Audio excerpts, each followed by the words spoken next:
নমস্কার বন্ধুরা, রহস্যধারার 21 নম্বর এপিসোডে আপনাদের সবাইকে অনেক অনেক স্বাগতম। আজ আমি আপনাদের জন্য নিয়ে এসেছি একটা সত্যি ঘটনা, যেটা আমাদের লিখে পাঠিয়েছেন আমাদেরই এক শ্রোতা বন্ধু, নাম অমিতাভ দাস। ঘটনাটি ঘটেছিল ওর বন্ধুর সাথে। তাহলে চলুন আজ অমিতাভর লেখনীতে ঘটনাটি শুনে নেওয়া যাক।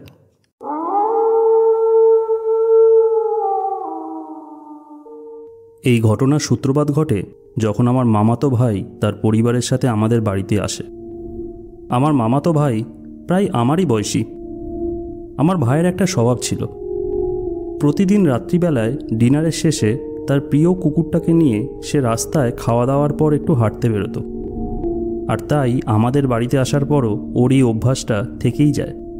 তাই সে রাত্রিবেলায় ডিনারের পর আমাকে বলল, দীপকদা, চল না আমরা দুজনে মিলে ওই নতুন রাস্তার কাছে যেই পার্কটা হয়েছে ওখান দিয়ে গিয়ে একটু হেঁটে আসি। নতুন রাস্তার কাছে যেই পার্কটা আছে সেটা আমার বাড়ি থেকে মিনিট 15 দূরে। আর সত্যি কথা বলতে ওই রাস্তা আর তার সাথে লাগোয়া পার্কটা খুব বেশি দিন হয়নি তৈরি হয়েছে। আসলে আগে ওইখানে ওই জায়গাটা পরিত্যক্তভাবেই পড়েছিল। তারপর গভর্নমেন্ট নিজ উদ্যোগে ওই পুরো জায়গাটা পরিষ্কার করে সাধারণ মানুষদের জন্য রাস্তা এবং তার পাশে বাচ্চাদের খেলার জন্য একটা পার্ক তৈরি করে। এই কারণেই ওই জায়গাটার নাম নতুন রাস্তা রাখা হয়েছে। এখন রাত প্রায় 10টা বাজে, আর এই সময় আমাদের নাইট ওয়াকের জন্য যাওয়া উচিত কিনা সেটাই আমি মনে মনে চিন্তা করছিলাম। কিন্তু আমি জানি যে আমার ভাই প্রতি রাত্রে খাবারের পর একটু হাঁটতে যেতে ভালোবাসে, আর সেটা না হলে তার একদমই ভালো লাগে না। তাই আমি আর কিছু না বলে তার সাথে হাঁটতে বেরোনোর সিদ্ধান্ত নিলাম। ইতিমধ্যেই সময় তখন রাত 11টা হয়ে গেছে। আমরা যখন পার্কে প্রবেশ করলাম তখন মোটামুটি রাত 11:20 বাজে। আমরা অনেকক্ষণ ধরেই পুরো পার্কে অনেকগুলো রাউন্ড মারি। একটা সময় রাউন্ড মারতে মারতে আমি লক্ষ্য করলাম যে আমার ভাই হঠাৎ করেই রাউন্ড মারা বন্ধ করে পার্কের মেন গেটের দিকে এক দৃষ্টিতে তাকিয়ে কিছু যেন একটা লক্ষ্য করছে। এই দেখে আমি ওর কাছে গিয়ে ওকে জিজ্ঞেস করলাম, কী রে প্রবীর, এখানে দাঁড়িয়ে আছিস কেন? তোর কি আর হাঁটতে ইচ্ছা করছে না? তাহলে চল আমরা এবার বাড়ি যাই। আমার কথা শুনে ভাই মুখে কিছুই বলল না, শুধু হন হন করে বাড়ির দিকে রওনা দিল। আমিও ওর এই হঠাৎ স্বভাব পরিবর্তনের কারণটা কিছুই বুঝতে পারলাম না। আর কিছু বুঝতে না পেরে আমিও ওর পিছন পিছন বাড়ি ফিরে আসি। এরপর আমরা বাড়ি এসে যে যার বিছানায় শুয়ে পড়লাম, আর শুয়ে শুয়ে আমাদের নিজেদের মোবাইল ঘাঁটতে লাগলাম। কিছুক্ষণ সময় এইভাবে কাটানোর পর আমি এবার একটু ঘুমানোর জন্য চেষ্টা করলাম, আর তাই আমি ঘরের লাইটটা অফ করতে গেলাম। কিন্তু এমন সময় হঠাৎ করেই প্রবীর আমাকে বলল, দাদা, একটা কথা বলবো তোকে। আমি না আজ পার্কে একটা জিনিস দেখেছি। আমি এক মুহূর্তের জন্য কিছুটা হতবাক হয়ে গেলাম, কারণ স্পষ্টতই আমি আশা করিনি যে প্রবীর আমাকে এমন কিছু একটা বলবে। তারপর আমি ওকে জিজ্ঞেস করলাম, কি বলতে চাইছিস তুই? আমাকে একটু খুলে বল। তখন প্রবীর আমাকে বলল, দাদা, আমরা যখন পার্কের পাশ দিয়ে হাঁটছিলাম, ঠিক পার্কের মেন গেটের পাশে যে ঝোপটা আছে, আমি সেখানে একটা বিরাট ছায়ামূর্তি দেখেছি। আমি শুনে বললাম, আরে দূর বোকা, এত রাতের বেলায় ওই দিকে আর কে আসবে?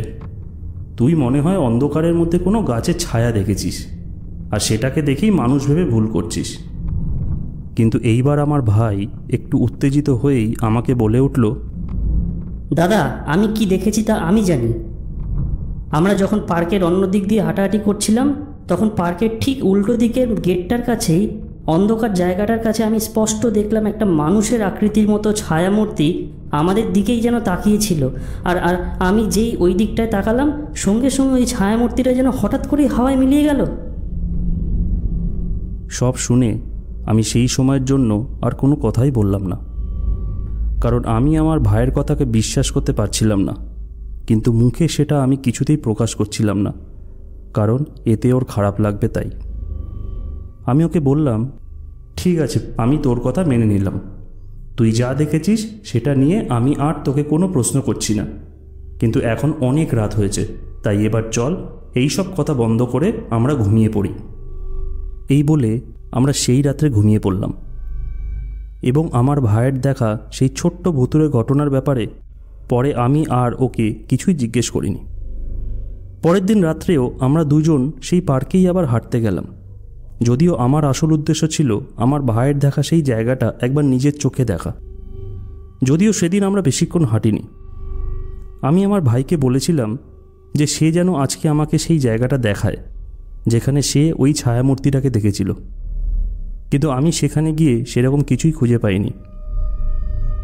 এরপর আমার ভাই ও তার পরিবার আরও কিছুদিন আমাদের বাড়িতে থাকে, কিন্তু সে যতদিন ছিল ততদিন ওই পার্কে আর কখনোই হাঁটতে যেত না। তার পরিবর্তে আমাদের বাড়ির সামনের রাস্তাটাতেই ও হাঁটাহাঁটি শুরু করে। পরে যখন এই ব্যাপারে আমি ওকে জিজ্ঞেস করি তখনও বলে যে ওর ওই এলাকায় যেতে খুবই ভয় লাগে, তাই ও আর ওখানে কখনোই হাঁটতে যাবে না। এরপর ও আর ওর পরিবার নিজেদের বাড়িতে চলে যায়। এতক্ষণ পর্যন্ত আপনারা আমার ভাইয়ের সাথে ঘটে যাওয়া ঘটনাটা আমার ভাইয়ের একটা মনের ভ্রম হিসাবে ভাবতেই পারেন, কিন্তু এবার আমি যেটা বলবো সেটা কখনোই আমার মনের ভুল ছিল না, তা আমি হলফ করে বলতে পারি। আমার ভাই ও তার পরিবার তাদের ছুটি কাটিয়ে তাদের নিজেদের শহরে চলে যায়, কিন্তু আমার ভাই চলে গেলেও আমার ভাইয়ের একটা অভ্যাস আমার মধ্যে চলে আসে, আর সেটা হলো ডিনারের পর একটু হাঁটাহাঁটি করার অভ্যাস। এই পরিপ্রেক্ষিতে হয়তো এটাও বলা যেতে পারে যে সেদিন আমার ভাই রাত্রে শুয়ে শুয়ে আমাকে যেই কথাগুলো বলেছিল সেইগুলি সেই সময়ের জন্য আমি বিশ্বাস না করলেও আমার মনের মধ্যে কিন্তু একটা চাপা কৌতূহলের সৃষ্টি করেছিল, আর পরোক্ষভাবে আমার সেই কৌতূহল মেটাবার জন্যই আমি পুনরায় সেই পার্কে গিয়ে রাত্রে ডিনারের পর হাঁটাহাঁটি শুরু করি। আমার সাথে ঘটে যাওয়া ঘটনাটা শুরু করার আগে একটা কথা বলে রাখা ভালো। আমি এখন যেখানে থাকি সেটা আমার আদি বাসস্থান নয়। প্রায় 1 দশক আগে আমার পরিবার এই এলাকায় এসে স্থায়ীভাবে বসবাস শুরু করে, আর তখন এই সমস্ত অঞ্চলে চুরি, ডাকাতি, ছিনতাই, খুন, প্রায় এক প্রকার সমস্ত রকম অপকর্মই খুব প্রবলভাবে চলত। যদিও পরবর্তীকালে কড়া প্রশাসনিক পদক্ষেপের কারণে এই সমস্ত অপকর্মগুলো প্রায় এক প্রকার নেই বললেই চলে। যাই হোক, এবার আসল ঘটনায় ফিরে আসা যাক।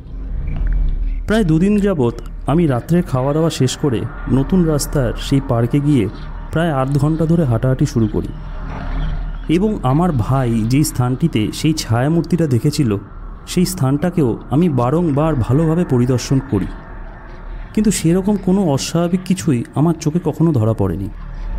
কিন্তু একদিন রাত্রে যখন আমি পার্কের মধ্যে হাঁটছিলাম তখন হঠাৎই আমি আমার পিছনে পায়ের শব্দ শুনতে পেলাম। কার্যত এটা ছিল একটা অসম্ভব ব্যাপার, কারণ প্রথমত পার্কে ঢোকার এবং বেরোবার জন্য একটাই গেট ছিল, আর এই রাত্রে কেউ যদি সেই গেট দিয়ে ভিতরে আসতো তাহলে সেটা আমার চোখে পড়ত। এছাড়াও পার্কের চারপাশের সমস্ত রাস্তায় যথেষ্ট পরিমাণের আলো ছিল, আর আলো থাকার কারণে রাস্তার সমস্ত কোণগুলোই পার্কের মধ্যে থেকে স্পষ্ট দেখা যাচ্ছিল।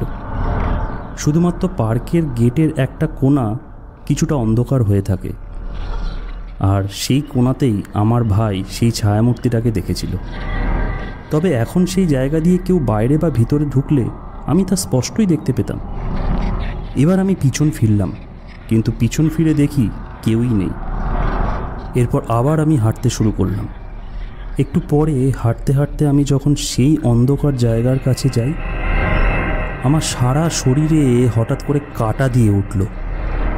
আমার মনে হলো আমি যেন একটা বরফের উপর দিয়ে হাঁটছি, আর সেই অন্ধকার জায়গাটার তাপমাত্রাও যেন স্বাভাবিকের তুলনায় অনেকটাই কম।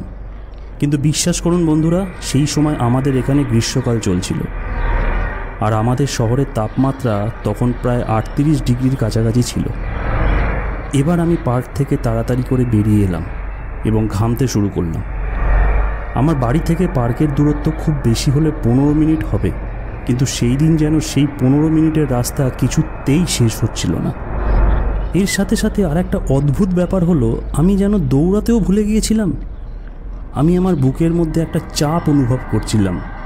আমার বাড়ি ফেরার সময় সারা রাস্তায় আমি কারোর উপস্থিতি যেন আমার পিছনে অনুভব করি, যেন কেউ আমাকে পিছন থেকে অনুসরণ করছে এবং আমি তার পায়ের শব্দ স্পষ্ট শুনতে পাই।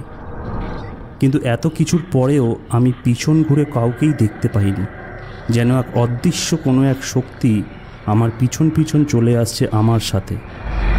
এরপর আমি কোনো রকমে বাড়ির সামনে এসে পৌঁছাই এবং তখন সেই সমস্ত অস্বাভাবিক অনুভবগুলো আমার মধ্যে থেকে চলে যায়। সেদিন যে আসলে আমার সাথে কী হয়েছিল তা আমি আজও বুঝতে পারিনি। যদি আপনাদের কাছে এর কোনো সঠিক উত্তর থাকে তাহলে দয়া করে আমাকে জানাবেন।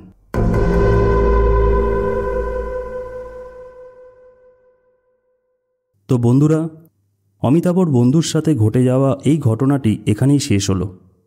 ঘটনাটি আপনাদের কেমন লাগলো সেটা অবশ্যই আমাদের কমেন্টস বক্সে জানাবেন। যদি আপনাদের কাছেও কোনো ঘটনা বা গল্প থাকে তাহলে সেটি নিচের ডেসক্রিপশন বক্সে দেওয়া মেল আইডিতে আপনারা আমাদের মেল করতে পারেন। আবার দেখা হবে আগামী রবিবার ঠিক সন্ধ্যে 6টায়।